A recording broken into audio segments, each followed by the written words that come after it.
Hello दोस्तों, स्वागत है आपका ओल पीडीएफ नोट्स चैनल में। आज की सीरीज की शुरुआत करने से पहले हम आपको बता दें, आप हमारे चैनल पर नए हैं तो चैनल सब्सक्राइब कर लें और वीडियो को भी लाइक जरूर कर लें। तो दोस्तों, इस सीरीज से पहले हमने 370 क्वेश्चन है वो कंप्लीट करा दी है। आज 371 से लेकर के 380 तक कंप्लीट करेंगे। तो ये क्वेश्चन है वो इंपॉर्टेंट रहते हैं क्योंकि पिछले एग्जाम में बार बार यही क्वेश्चन रिपीट होते रहते हैं। तो पहला क्वेश्चन है, उत्तर दक्षिणी पूर्व पश्चिमी कॉरिडोर सुपर हाईवे का मिलन है वो किस शहर में होता है? A option Nagpur, B Hyderabad, C Delhi और डी झांसी। तो इसके आंसर की बात करें तो दोस्तों इसका आंसर झांसी रहेगा, क्योंकि उत्तर दक्षिण और पूर्व पश्चिमी कॉरिडोर सुपर हाईवे है वो झांसी के अंदर मिलते हैं। और झांसी एक यूपी का शहर है। यूपी और एमपी की सीमा के नज़दीक झांसी शहर है वो स्थित है। जो बुंदेलखंड का क्षेत्र है उसके अंदर झांसी शहर आता है। और पत्थर से निर्मित एक किला है झांसी शहर के अंदर। उस किले की पास में ही, नज़दीक में ही झांसी शहर है वो फैला हुआ है। इस शहर के कुछ उपनाम है, वीर भूमि, बुंदेलखंड का हृदय और बुंदेलखंड का प्रवेश द्वार भी बोलते हैं और बुंदेली का केंद्र भी बोलते हैं। क्योंकि बुंदेलखंड का हृदय, बुंदेलखंड का प्रवेश द्वार इसलिए बोलते हैं क्योंकि बुंदेलखंड के क्षेत्र के अंतर्गत आता है। अगले क्वेश्चन की तरफ बढ़े। अगला क्वेश्चन है हमारा कि अरब सागर में गिरने वाली नदी है वो कौन सी है? गोदावरी, कृष्णा, माही और महानदी। तो इसके आंसर की बात करें तो इसका आंसर रहेगा सी ऑप्शन, यानी माही नदी है वो अरब सागर में गिरती है। माही नदी के साथ में ही साबरमती, पश्चिमी बनास, लूनी नदी, ये सभी नदियां हैं वो अरब सागर में कच्छ और खंभात की खाड़ी से होती हुई अरब सागर में गिरती हैं।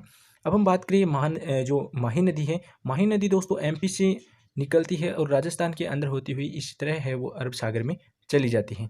और यहाँ से कर्क रेखा गुजरती है और कर्क रेखा को ये 2 बार काटती है, यानी कर्क रेखा को 2 बार काटने वाली नदी भी माही नदी ही है। अगले क्वेश्चन की तरफ बढ़े। अगला क्वेश्चन हमारा, जवाहर सागर बांध है वो किस नदी पर है? दोस्तों, जवाहर सागर बांध है वो किस नदी पर है? यानी कृष्णा नदी पर है, या लूनी नदी पर है, या बनास नदी पर है, या चंबल नदी पर? तो इसके आंसर की बात करें तो इसका आंसर डी ऑप्शन रहेगा, क्योंकि चंबल नदी के ऊपर जवाहर सागर बांध है। और जवाहर सागर बांध चंबल नदी के ऊपर है। और राजस्थान के अंदर 4 ऐसे बांध है जो चंबल नदी के ऊपर है, यानी गांधी सागर बांध है वो भी चंबल नदी के ऊपर है। राजस्थान के अंदर कोटा बैराज है वो भी चंबल नदी के ऊपर है। महाराणा प्रताप सागर बांध है वो भी चंबल नदी के ऊपर है। अगले क्वेश्चन की ओर बढ़े। अगला क्वेश्चन रहेगा, भारतीय संविधान के निर्माता किसे कहते हैं? यानी डॉक्टर भीमराव अम्बेडकर, बी इंदिरा गांधी, सी सरदार वल्लभ भाई पटेल और डी महात्मा गांधी। तो इसके आंसर की बात करें तो इसका आंसर आप जानते होंगे, ये ऑप्शन, यानी भीमराव, जो डॉक्टर भीमराव अम्बेडकर है उन्होंने भारतीय संविधान का निर्माण किया था। जो भीमराव अम्बेडकर है उनका जन्म 14 अप्रैल, यानी 14 अप्रैल को इनका जन्म हुआ था 1891 के अंदर। और इनकी मृत्यु है वो 6 दिसंबर 1956 को दिल्ली के अंदर हो चुकी थी। इनकी पत्नी थी श्वेता अम्बेडकर। और इनको जो लोग हैं वो पुकारते हैं कि ये लोकप्रिय और भारतीय बहुज्ञ और विधिवेता थे, और अर्थशास्त्री भी थे, और राजनीतिज्ञ और समाज सुधारक भी थे। यानी जो डॉक्टर भीमराव अम्बेडकर है वो संविधान के निर्माता कहलाते हैं। अगले क्वेश्चन की तरफ बढ़े। अगला क्वेश्चन हमारा, गणतंत्र दिवस कब मनाया जाता है?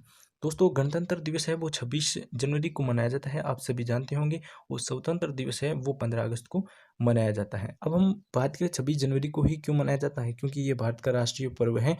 इसलिए सन 1950 को है भारत सरकार का अधिनियम एक्ट 1935 था, उसे हटाकर भारत का संविधान लागू किया गया था। अब 26 नवंबर 1949 को ही अपना लिया गया था, लेकिन 26 जनवरी को ही क्यों गणतंत्र दिवस है वो रखा गया? दोस्तों, बताया जाता है कि 1930 के अंदर है वो भारतीय राष्ट्रीय कांग्रेस है, यानी आईएनसी है। आईएनसी ने भारत को पूर्व स्वराज घोषित किया था। इसलिए 26 जनवरी 1950 को ही गणतंत्र दिवस के रूप में मनाया जाता है। यानी हर साल 26 जनवरी को हम गणतंत्र दिवस के रूप में, एक राष्ट्रीय पर्व के रूप में मनाते हैं।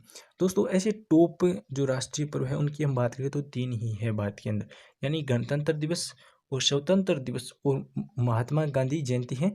ये 3 महत्वपूर्ण पर्व हैं। अगले क्वेश्चन की तरफ बढ़े। अगला क्वेश्चन हमारा कि अ, राष्ट्रीय चिन्ह है वो कहाँ से लिया गया है? ए ऑप्शन, सांची के स्तूप से, बी सारनाथ में स्थित अशोक स्तंभ से, सी गया स्थित बौद्ध विहार से, और डी सिंधु घाटी में मिले अवशेष से। तो इसके आंसर की बात करें तो इसका आंसर रहेगा बी ऑप्शन, यानी सारनाथ में जो अशोक स्तंभ है वहाँ से हमारा राष्ट्रीय चिन्ह है वो लिया गया है। अब सारनाथ जो एक संग्रहालय है उसके अंदर अशोक स्तंभ रखा गया है। उसके शीर्ष भाग को सिंह चतुर्भुज मुख कहते हैं, यानी भारत का राष्ट्रीय चिन्ह है।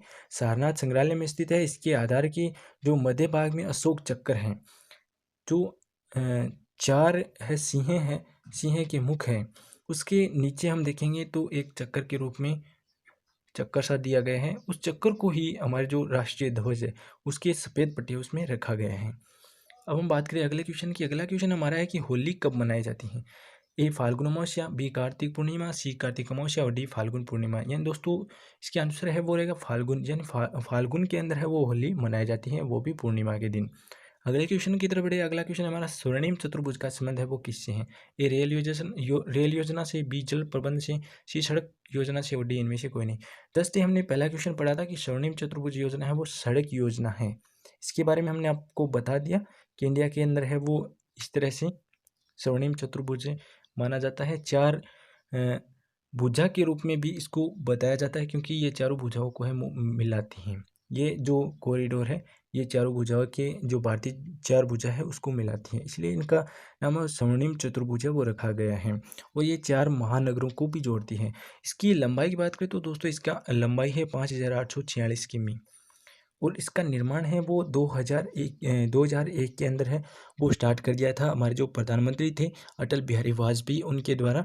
और इसको 2012 में है वो कंप्लीट कर दिया था।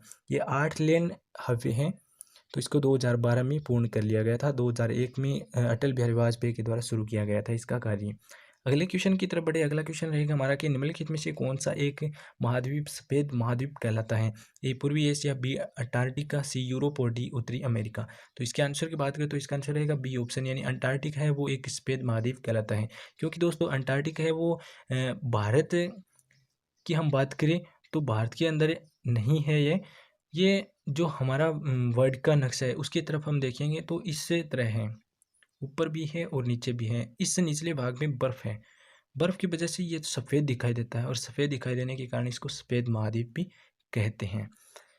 अगले क्वेश्चन जो अंतिम क्वेश्चन है आज का कि कर्क रेखा को 2 बार पार करने वाली नदी कौन सी है? हमने पिछले क्वेश्चन जस्ट ही ऊपर क्वेश्चन गए उसमें हमने बात कर ली थी कि कर्क रेखा को 2 बार पार करने वाली नदी कौन सी है? तो इसका आंसर है वो रहेगा माही नदी।